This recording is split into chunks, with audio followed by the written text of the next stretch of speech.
Last Christmas, Silent Night, Deadly Night, that's the one with Santa as the axe murderer.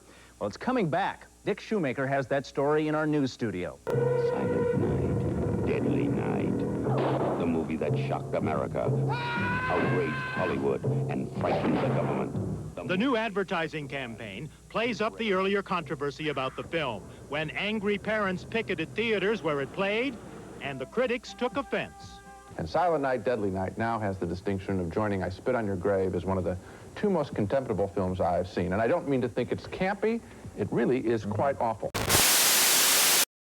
Few films in cinematic history have provoked the level of controversy and public outrage as Silent Night, Deadly Night. Marketed as a slasher set against the backdrop of Christmas, the film ignited a firestorm of criticism upon its release, with its depiction of a killer dressed as Santa Claus sparking protests, national news coverage, and even calls for boycotts. Parents groups and morality advocates condemned its perceived desecration of a beloved holiday figure, leading to its swift removal from theaters despite its strong box office debut. But despite its initial reception, the film has since earned a place in horror history, raising questions about censorship, societal hypocrisy, and the boundaries of artistic expression.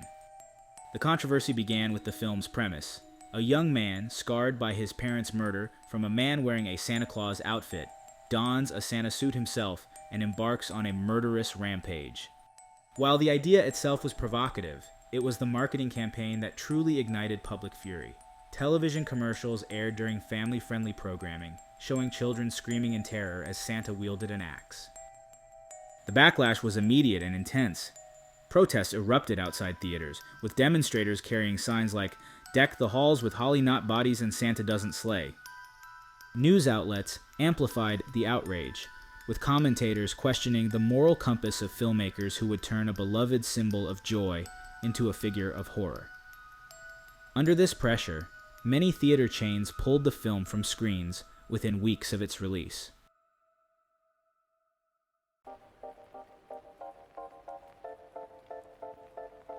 Silent Night, Deadly Night was far from the first film to merge holiday cheer with horror. Black Christmas, which came out in 1974, had previously used the holiday as a backdrop for horror without inciting similar outrage. There was even a killer Santa movie before Silent Night in 1980 titled Christmas Evil, which was a clear precursor in this niche subgenre, but came and went with little controversy. So what is the difference? The main argument would likely be the marketing strategy. Across the nation, television screens lit up with an image of a grim-looking Santa Claus clutching an axe, his red-suited figure poised atop a chimney. This wouldn't usually be a problem. Horror movies have been advertised before, but the issue this time was when the commercials aired. It was during prime time, causing families with young children watching television to be horrified by the killer Kris Kringle. For many families tuning in during prime time, it was a direct affront to the joyful spirit of the season. Santa, the ultimate symbol of generosity and goodwill, had been recast as a menacing figure of terror. Parents, incensed by what they saw as an attack on the innocence of Christmas, flooded television networks with complaints. Advocacy groups demanded immediate action, condemning the marketing as both exploitative and harmful to children. In response, advertisers agreed to limit the controversial TV spots to later time slots, ensuring they aired only after 9 p.m., when children were assumed to be asleep. But for many, the gesture was too little, too late. The damage was already done. The image of Santa as a killer had struck a nerve and sparked a cultural uproar. One of the most outspoken critics of Silent Night, Deadly Night was Kathleen Eberhardt, a Milwaukee resident who spearheaded efforts to have the film banned. Eberhardt took her outrage to the next level by founding Citizens Against Movie Madness, an advocacy group dedicated to combating what she viewed as the corrupting influence of violent and morally bankrupt media. Under her leadership, the organization gained significant traction, organizing protests outside theaters and garnering widespread media attention. Eberhardt's efforts framed the film as a symbol of declining family values, accusing its creators of exploiting a sacred holiday tradition for shock and profit. Citizens Against Movie Madness became a rallying point for parents and religious groups across the country, amplifying the backlash. Their protests weren't limited to theater picketing. They also petitioned studio executives and lobbied local governments to remove the film from theaters altogether. Eberhard's efforts were not without success. The protests contributed significantly to the film's short-lived theatrical run, as many theater chains caved to public pressure and removed it from their schedules.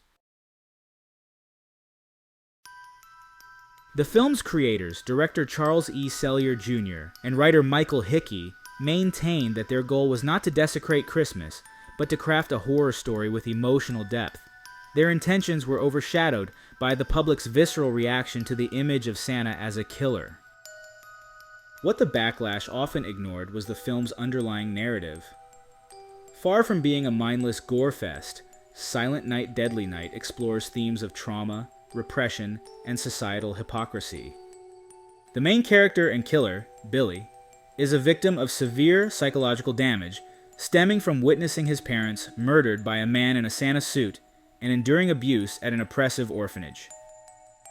The creators thought that they had a potential franchise on their hands in the wake of the Halloween and Friday the 13th films spawning successful sequels. However, in an ironic twist of horror fate, the controversy, as well as another film coming out at the same time, caused Silent Night to have additional challenges.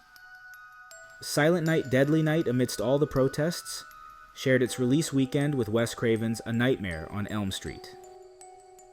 Both films delved into unsettling territory. A Nightmare on Elm Street introduced audiences to Freddy Krueger, a disfigured killer who haunts and murders teens in their dreams, blurring the line between reality and nightmare. Yet despite Freddy's horrifying premise and graphic violence, it was Silent Night, Deadly Night that became the lightning rod for public outrage. The stark difference in reception can largely be attributed to the cultural symbolism each film subverted. While Freddy Krueger was a wholly original monster, Silent Night, Deadly Night violated a sacred cultural icon: Santa Claus. This disparity in reactions highlights the power of cultural symbols and the visceral responses they can evoke when reimagined in unsettling ways. While A Nightmare on Elm Street went on to become a critically acclaimed classic and a cornerstone of the horror genre, Silent Night, Deadly Night became infamous for its controversy, earning its place in history not just as a horror film, but as a cultural flashpoint.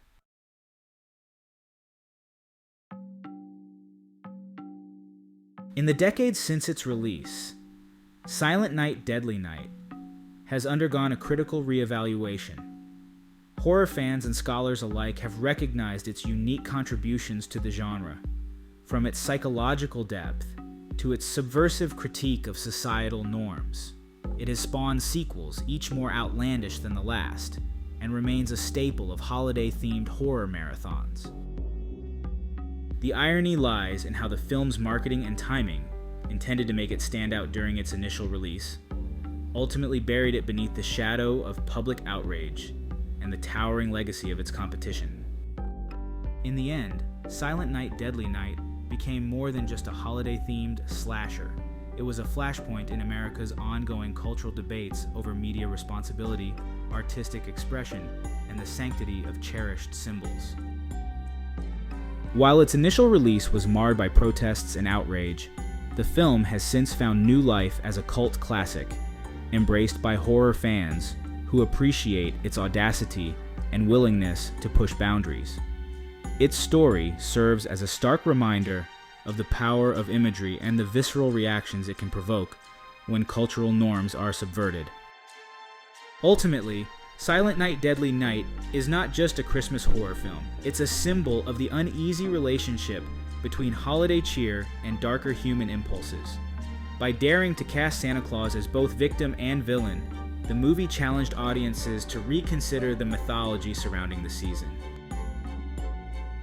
Decades later, Silent Night, Deadly Night reminds us that nothing says holiday spirit quite like Santa trading his sleigh for a slasher's axe, and the gift of a controversy that keeps on giving the whole year.